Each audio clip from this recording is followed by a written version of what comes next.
Hey there, this is Sam Sorbo. You've heard me talk about Mike Lindell and how his My Pillow has given me the best night's sleep. I adore My Pillow, but he also continues to roll out offers on his other products. His latest is on the towel set. Towels aren't something you think about very often. And I never knew what I was missing until I tried his towels, I got to say. So you've all helped My Pillow grow into the incredible company it is today. You've trusted in Mike to give you a good night's sleep and with the pillows and the sheets. And now he's changing the game. He's got a 6-piece towel set.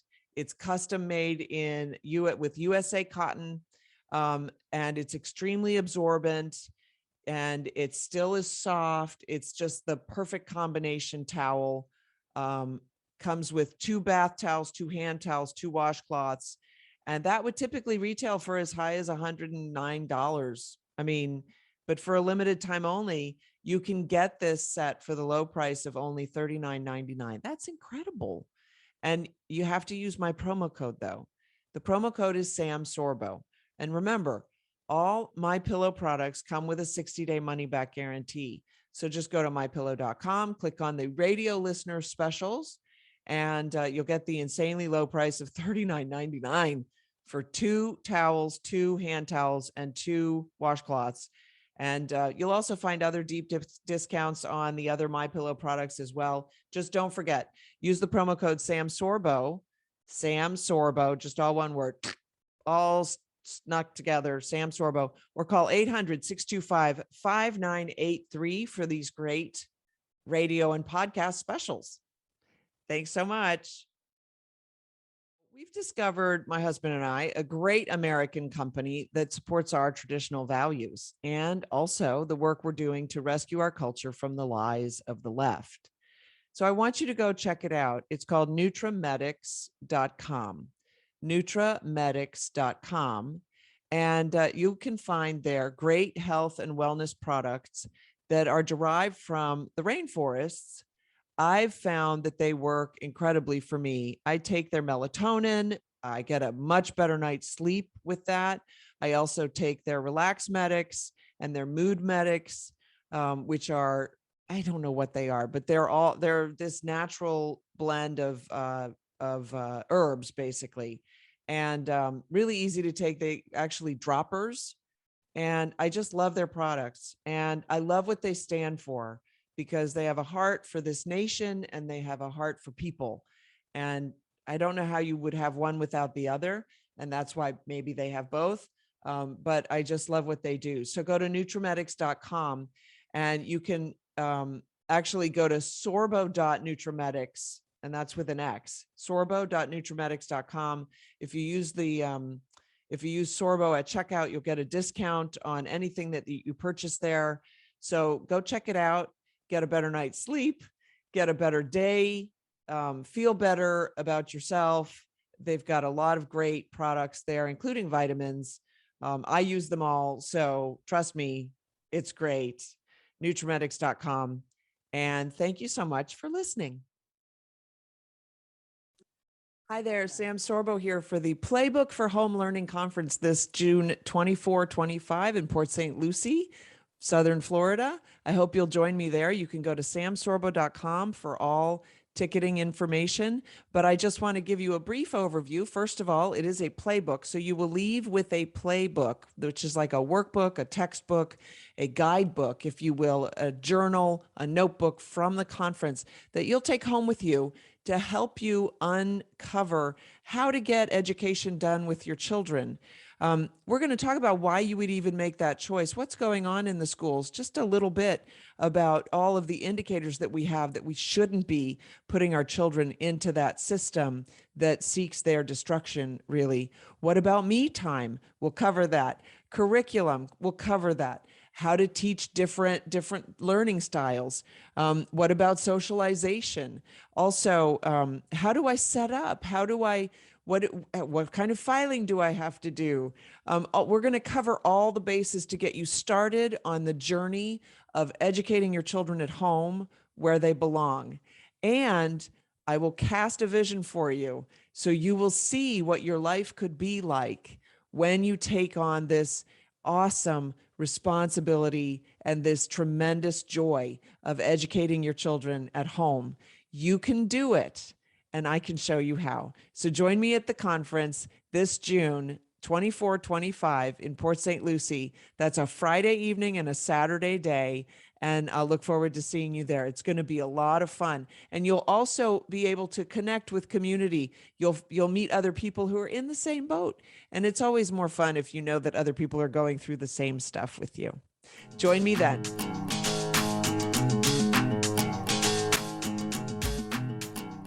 Hi there. Welcome to the Sam Sorbo Show. I'm joined now by a woman I met recently who is a very special individual. Her name is Tammy Peterson. She's a wife. She's the mother of 2 children. She is a massage therapist. She teaches yoga, and she's a deep thinker and in her own right, but she's also married to Jordan Peterson. So she is the wife of Jordan Peterson. So she's been going through quite a journey, let's say. And I thought it'd be fun to catch up with her and find out where she is. She just started a podcast. So we're going to start there, because when you start a podcast, it's you in a different form. So Tammy, tell us about that process. You've got several in the can, but you literally just launched. So tell us about that, where you stand on all of that. It's really good to be here, Sam. It's really nice to see you again. We had such a nice conversation the first time we met, so I'm really excited to talk to you again. I was going on tour with Jordan, and it was Jordan's platform. And I thought, okay, how is this going to work for me? I could be helpful to him, but how is this going to work specifically for me?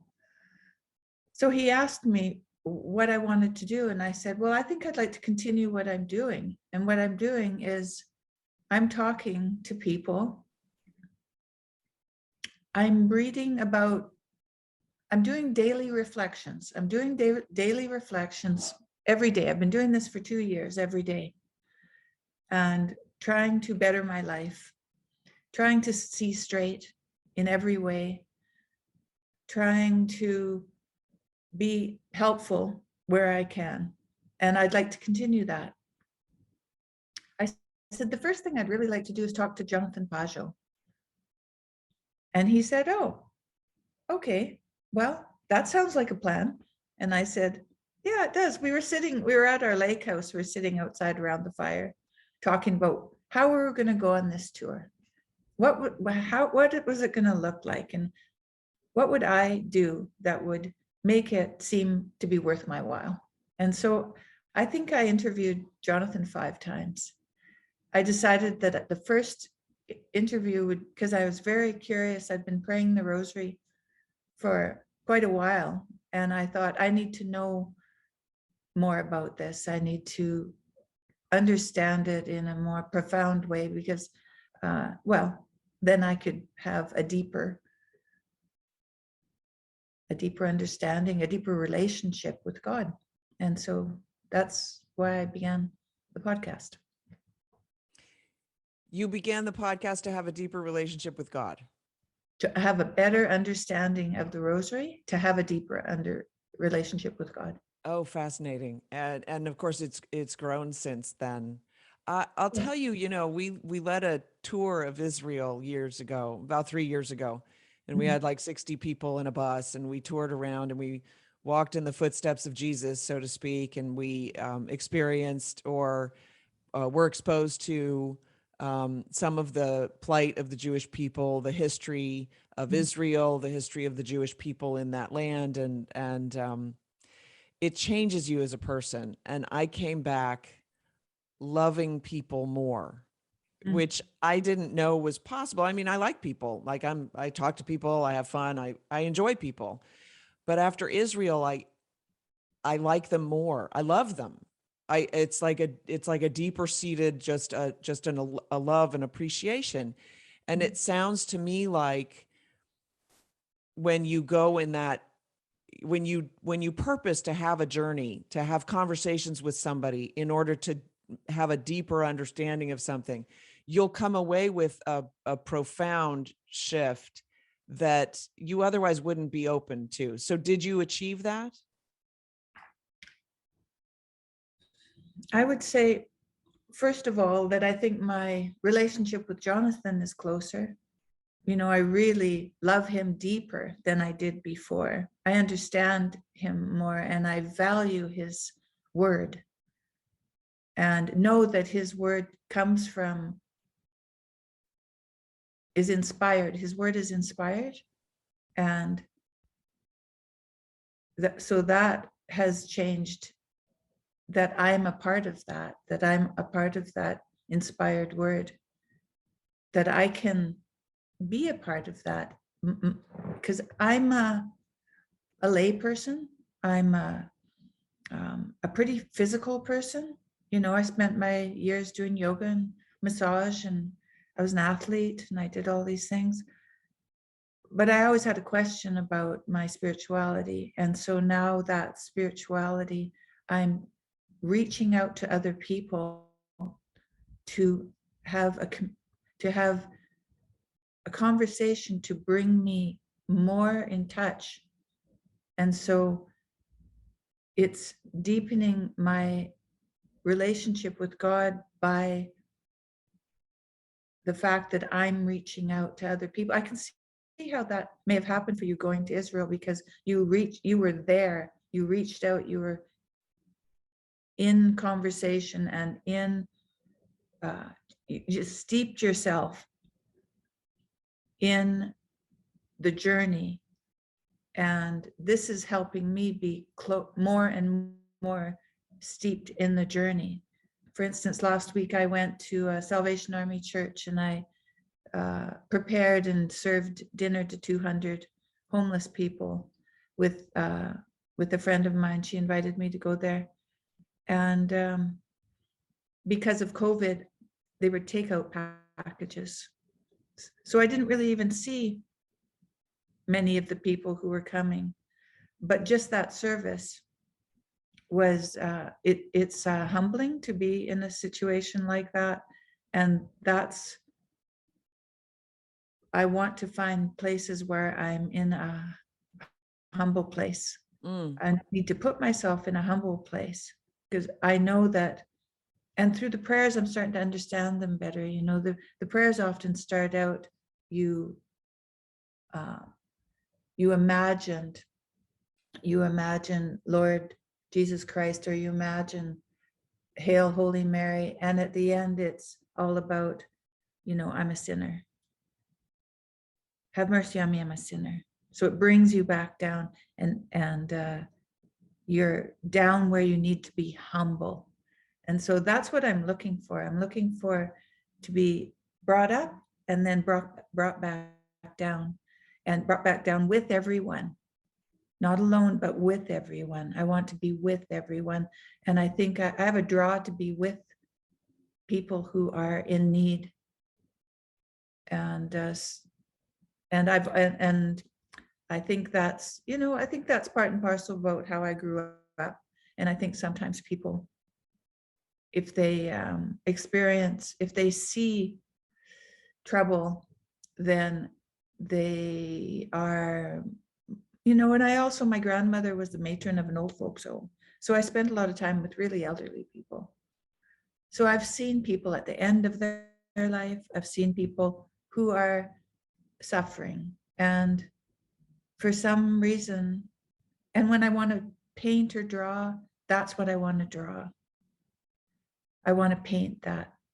You want to paint I want to suffering? paint the suffering. Yeah. But I want to paint it in a, so when my daughter had her hip replacement, she was at 17, and she was in school, but she couldn't do her schoolwork. In fact, they sent a terrible teacher to teach her. So I don't know, it was like somebody who was disenfranchised with the system that they sent to people's houses whose children were sick and suffering. It was very strange. Anyway, I finished an art project for her, because we kind of picked up her and just finished her year for her, because she was suffering. And she had taken a picture of her hip incision days after she got out of surgery. And I took that picture and I put it in Photoshop.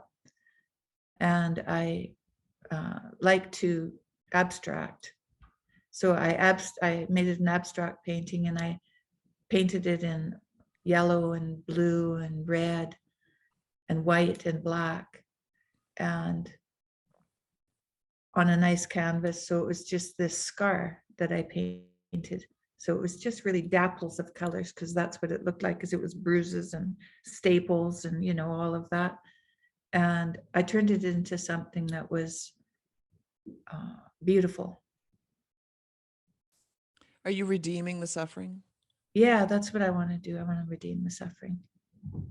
So I think after speaking with you, I think the transformation that I had in Israel is the understanding of the whole, a better understanding, or a more profound internalized understanding of the history, the length of history, and the smallness of the individual. Mm. And that draws you closer to other individuals, because you start to understand we're also small in the fullness of time, right? Mm-hmm. And for what you're talking about, it seems to be a little bit similar, in the sense that when you volunteer, you achieve a little bit of a smallness, right? The humility that comes, the smallness of who you are in the grand scheme of things, and especially with suffering, because when you understand the tremendous amount of suffering that's in the world, your suffering pales. Right. As great as it might be, it pales in a sense. Mm-hmm. When you start to appreciate other people's suffering. Your daughter went through a great deal, which couldn't have been easy for you. Mm-mm. And you know, the best, I don't let me put words in your mouth, but it's sort of like the best you could do was pick up her schoolwork and get that done for her. Like, what else can you know, you're doing what you can, right? Yeah, yeah. And you know, the thing is, that's living in the present, isn't it? So when you live in the present, it minimizes, because you can dream about what the future is going to be like, or you can catastrophize about what the past has been like. And that broadens who you are. That broadens, you know, your scope of awareness then is larger. But when you come to the day and to the present and to the moment with someone, that humbles. I think that's also humbling, because you are now only in this moment, and that's really the only place that you can find the transcendent, is in the moment. But we spend our time, you know, in political thought, worrying about the world, right? So we get way out worrying about other people in other lands. We worry about the weather, you know. We worry about these things that are unknowable, and they take us from the present. And so then we're unable to see where we are, and the difficulty, but the simplicity of being in the moment. And it is one thing at a time, practically, you know. It's not multifaceted, it's one thing at a time. When you're dipping salad and putting it in a container and closing it, and someone else is handing it, it's one thing at a time. And I Right. think that that's humbling. So you also battled a life-threatening illness for well over a year, right? Yeah, yeah. When we were on tour and I was wondering what I was doing there, this was in 5 years ago, in 2018, I was diagnosed with cancer. But I was told it was a cancer that I would recover from. So we continued the tour, and I would just go back home for biopsies and blood tests, and then eventually it was time for surgery. So I had surgery and I recovered, but 6 weeks later they told me actually they were wrong. It was going to kill me within the year. It had already gone into my lymph, so they were going to have to take out all my lymph and my whole kidney. And this was a radical surgery. I had no idea. You know, you used to hear about people who had cancer, and if it got into their lymph, you'd say, oh, okay, well, they're going to die. You know, I mean, when I was young, that's the way it was. And now that's not the case, actually, or at least it's not the case all the time. And it wasn't the case with me. Clearly. specifically. Yeah, Or this would be a much more popular show. that's right. So, the day that I found out the prognosis was that I was going to die, I went home to tell my family.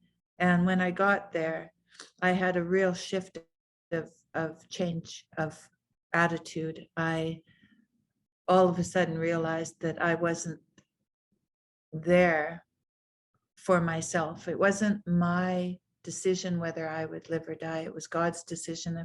It wasn't the doctor's decision whether I would live or die. It was God's decision. And that I would be accepting of what I was told, but I would leave it up to God to really decide. I would just accept all the help that was offered to me. I would accept the doctor's work, whatever they wanted to do, all the tests they wanted to do and everything. But when it really came down to it, I was just, in a way, I was separate from that because I decided God was going to decide what was going to happen to me. And I was just there for that. That was what I was there for. So I was there to show my family that I could be graceful in my death because I didn't want them to suffer. And I actually wasn't suffering. I mean, I was suffering because at one point my blood pressure was so low I was going to have a heart attack. I mean, I was suffering. But the suffering, I could pray through it, and I could minimize it for myself. But what could I do for my family? The only thing I could think to do was to be graceful and accepting and reassuring that I was okay. And I was okay, truthfully. I was okay. And I had good times. I can remember playing cards, coming down with my IV pole and my bag to drain all the fluids that were accumulating in my body, and they didn't know why. And we'd play cards down in the sunshine. And I enjoyed those days. And I just loved when people came to visit me so we could go for a walk. And I used to try to get my strength up. It was spring now, or it was turning into summer, and I would take my IV pole, tie up my hospital gown, and actually put on a wool hat because I had lost all my body fat. I had to wear a wool hat and a big blanket most of the time. I was so cold, but I'd walk around the block outside, and sometimes I'd walk up towards the legislature buildings. There were some really nice gardens, and there were lots of butterflies in the gardens. So I liked to walk up there and be with nature and see the people and say hello. And then I'd go back to the hospital and go back to bed. And it was my home for 5 weeks when they didn't know what to do with me. So I made the best of it. I was there until they decided that maybe I should fly to Pennsylvania and see an interventional radiologist who maybe could find this leak in my abdomen. Because when they'd taken out all my lymph, they didn't do it well. It was difficult, and they made a mistake, and they left a hole, but they couldn't find it. So I was just draining away. All my fluids were draining away. So by then I was on a Tpn diet too. I had to have nutrition put into my body because everything I ate just accumulated in my perineum, my abdominal cavity. It didn't go to my cells anymore because it was leaking out of my system. It leaked out before it could be digested. Yeah, right. Before the nutrients could be taken to my cells, it leaked out into my system.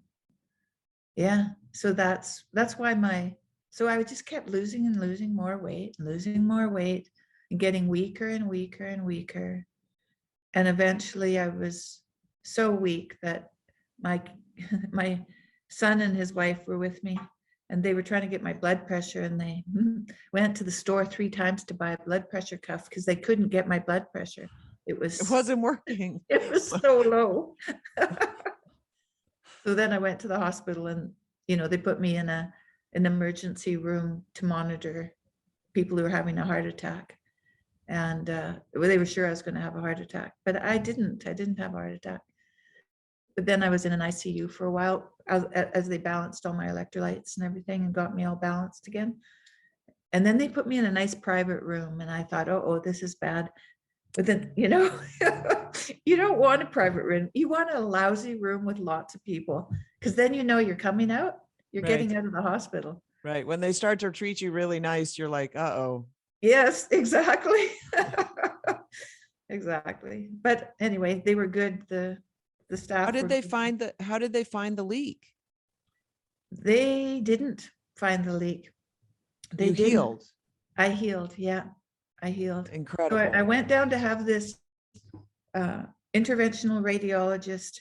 He was going to put dye in my system, in my lymph system, and then look on an MRI. And if he could see a plume, then he'd know he found the leak. He didn't see a plume. And when I came out of surgery, because all he'd done is put needles of dye, he was looking. I don't know, I had needle marks all over my abdomen. He had looked everywhere for this leak and he couldn't find it. And so he told me that this was Thursday. On Monday, he was going to have to open me up and look. And so I had been praying before I went to Pennsylvania. I saw a priest and he blessed me and he told me to pray on gratitude. And he gave me a set of prayers from the Opus Dei tradition, and it's prayers for the sick. And there's 9 days of prayers, and so you pray. And so I was on day 5 of prayer when my leak healed. And one morning I was noticing that I had less and less fluid in this bag, because it was constantly draining through my body. My fluids were constantly draining through my body. And one day it was a little less. And I thought, okay, that could be a malfunction in the apparatus, as it had been before a number of times, or maybe something's changing. And if something's changing, then what I'll do is I'll eat something with fat in it. And if it comes into the bag, then the lymph is still leaking. But because the lymph takes fat out of your system, and so if it was leaking, I'd get it in the bag. So I ate some eggs. Before I was only eating the non-fat part of the egg. So I ate the whole eggs, and I didn't see anything in the bag.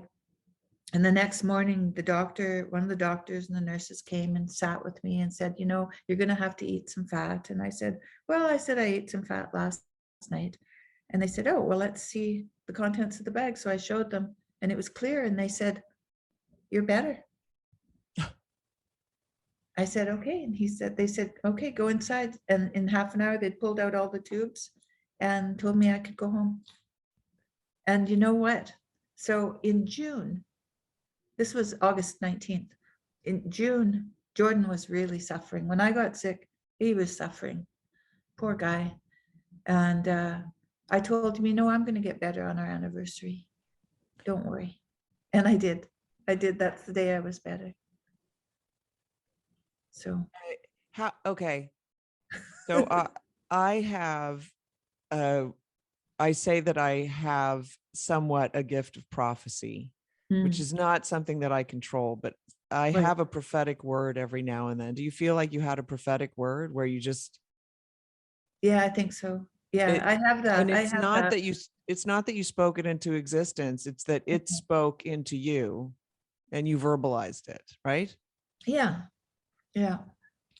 I had things happen when I was a child too. I had strange things happen when I was a child. Like somebody I think was bothering me in my classroom when I was a little kid. And I told them that he didn't stop bothering me. A light, those horrible fluorescent lights they'd have in schools. Told them Sure. one of the lights would fall on them, and one of the lights fell out of the ceiling. But I had nothing to do with that. It's just, I don't know. I knew it was going to happen somehow. That's I don't know. amazing, actually. I don't know that I've had, well, I guess I've had similar, but that's a little bit crazy. That Like, is another bit crazy. then they're scared of you, and Okay, I have everybody's another scared. one. So I was a little kid. You know, the back seat of the car, there's that hump you can stand on. Yeah. You're not supposed to stand on it, but yeah. Well, you know, when I was a little kid, you could stand on it. So I was standing on it with my arms on the back seat. So I was a little kid. I was a little kid. And my dad was driving and my mom was sitting there. And I can't remember if my siblings were in the car or not, but we were following a great big truck that had a semi-trailer truck that was loaded with plywood that was strapped on the truck. And I said to my dad, what would happen if that strap came loose and the wood came off the truck? And he said it would come through our windshield and cut off all our heads. And the straps came loose and the boards started flying off the truck. And my dad hit the brakes and it just smelled like rubber because he, oh my goodness. And you could see, and I saw one, you know, come by the car and we stopped dead on the road and then we went again and nobody said anything. And I thought, maybe I shouldn't talk anymore. I did that with my grandmother. She was up on a ladder and she hadn't opened the ladder. So she had leaned the ladder, but it was a step ladder that was supposed to be open, but she'd leaned it against the tree and there were a bunch of pine needles on the ground. And she was hanging something in the tree. And I said to her, Grandma, don't you think, I was 4, I think. I said to her, don't you think you should open the ladder? Because it's not as stable, you know. She said, oh, dearie, that's all right. And then she fell and shattered her leg. Oh, Jesus. Oh, And no. then Oh, no. because she fell, she didn't fall just off the ladder. She fell off the ladder, but also over like a little 4-foot wall. So she fell farther than she had Oh, climbed. dear. Oh, And wow. then the ladder fell on top of her. And she was 64 years old. Yeah. No, she was 60. No, she was closer to 70. She was like 68, 69. And and I remember she was very calm and she said, dearie, go and get some help. And I just ran. But yeah, you know, as little kids, and it's interesting that your dad didn't react to you, but he was primed to react to the wood. Yeah, he was primed. Yeah. Yeah. Yeah. That's And amazing. so do we see it happen? Like, do we see something, right? You saw something. You saw the ladder was unstable. It could be unstable. I must have seen maybe some movement or something on the truck, you know? Yeah, you know, I don't know. That's I'm wrestling with that because there's a part of me that says, and I've always passed it off as, you know, I was 4 and I was smart enough to recognize that the ladder would slip, and I had the explanation because of the pine needles, right? But there's a part of me that says, because I know that I also predict things that are not tangible like that. And you've predicted things that are not tangible, right? So in this case, I'm now that I'm talking to you, I'm going back and I'm sort of revamping and I'm going, I don't know if I predicted it or if I saw it happen. Yeah. And somehow justified it, like questioned it in my mind, right? Yeah. I mean, my Yeah. Well, we'll husband, never know, will we? right? We We'll won't never know, know. but or maybe one day we will. Or maybe. My husband was lying on the chiropractor's table and he heard a voice saying, don't let him crack your neck, twice. Wow. And he was arguing with the voice because the chiropractor never cracked his neck. And then the chiropractor cracked his neck. And so, you know, he remembers hearing the voice and arguing with the voice.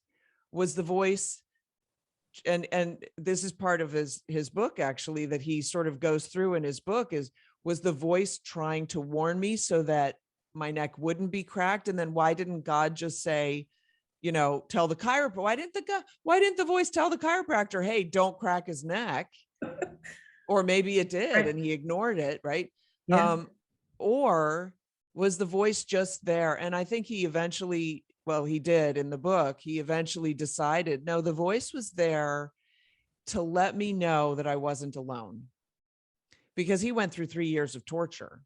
He did. Yeah, Mhm. because of the stroke. He had 3 strokes as a result of that. Oh, I see. And Mhm. some say 4 strokes, but 3 that were significant enough to ruin his life for quite a while. And so he struggled through that, and he struggled with why did the voice warn me but not prevent it? Like, just lift a finger, just, push a little bit, whatever. And then he finally said, no, the voice was really just telling me, you're not alone. I'm still here, which I think is a profound lesson. I love the idea that you, and we're running out of time, I'm sorry. Okay. Love the idea that you took the challenge of dying to find a purpose. It has given me purpose like I've never had before. Right. In 2 ways, right? The first purpose was, okay, now I need to bring some grace into this, because I don't want people to just be scared. I need to show them that somebody can still have dignity, Mhm. even while battling and losing, right? Because you were told you're going to lose the battle. Good luck to Yeah. you. Bye-bye, and then you showed them, which I love. They told Kevin that he wouldn't recover, and then I he showed know. them. Yeah, I've seen him. He's recovered. Yeah, he's quite recovered. So, Yes. um, but then now, of course, that's informed how you live your life, and it's partly why you're doing this podcast. Yeah. And also why I'm traveling with my husband and I'm opening his shows. So, and I'm talking, You're opening his shows. I was not aware of that. I'm reading a chapter and I'm reflecting on it. Exactly the same thing that I've been practicing for 2 years, because I've been reading and writing daily reflections every day. And now I get up on the stage and I tell them my reflection on each rule. And it suits me perfectly. I'm not afraid at all to get up there, and whatever I'm saying suits exactly with what I am doing. It's as if I was practicing to do this for the last 2 years. Yeah, it's Yeah, wild. prepare, right? You were getting prepared. I was getting prepared. Yeah, so grateful again. Right.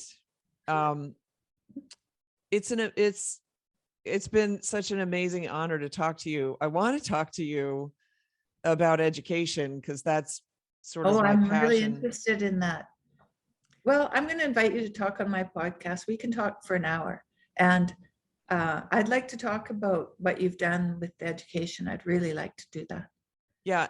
I want to say that we're getting it completely wrong.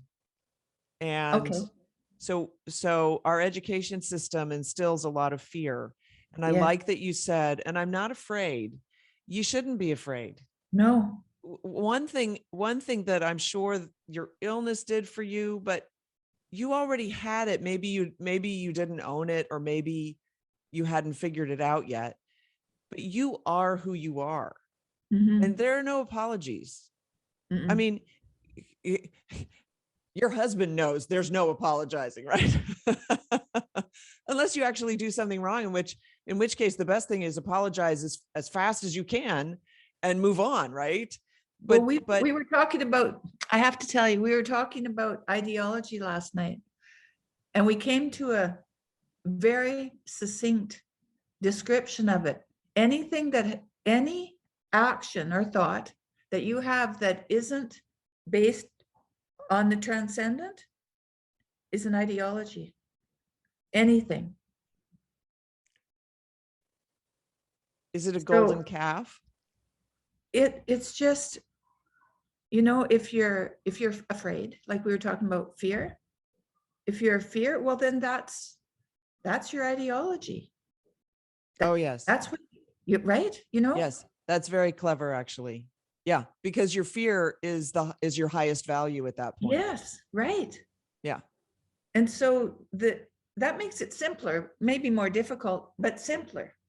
What's You it know? like being in the Peterson household? Your kids must be like, there are no shallow discussions. We are not talking about the weather at the Petersons' house. Yeah, well, we do, but it's just, you know, light. That's light talk. There's some jokes. We have some jokes. We used to watch The Simpsons a lot. Yeah, well, there's some profound Yeah, ideology and yeah, messaging in there. One of my favorites is Marge, it takes two to lie, one to yeah, tell the lie and the other one to hear it. yeah. Like, oh yeah, I guess. Yeah. That's a good one. All right. Good Tammy one. Peterson, where can people find your podcast? It's Tammy Peterson podcast. That's it. YouTube. Okay, good. Yeah. All right, great. Well, this has been a pleasure. We'll have to do this again. And thank you so much. Thank You're you. just a Thank you, joy. Sam. I appreciate the deep conversations. You're not afraid to go there and have that conversation. And what you've shared with us today is going to be very meaningful to a lot of people. So I appreciate it. Well, I hope so. Thanks very Thank you. much. And we'll speak again. Okay.